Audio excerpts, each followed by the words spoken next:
ប្អូននេះស្ដាយខ្ញុំបដោះបងប្អូនមើលស្ដាយខ្ញុំបដោះខ្លួនឯងបងប្អូន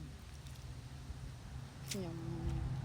បដោះខ្លួនឯងលក់នៅក្នុងហាងបងប្អូនមើលនេះស្នាដៃរបស់ខ្ញុំអ្នកបដោះខ្លួនឯងបងប្អូនមើលនេះនិយាយតិចពេកអត់នេះអត់សូវលឺ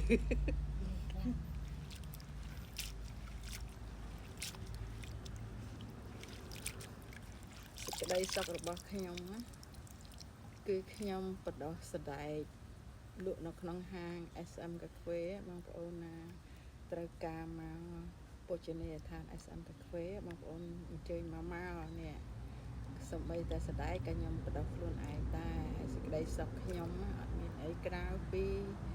ដាំបន្លែបដោះស្ដែកលក់ហើយឃើញបន្លែល្អចេះអើយសុខនេះសុខនេះក្តីសុខនេះ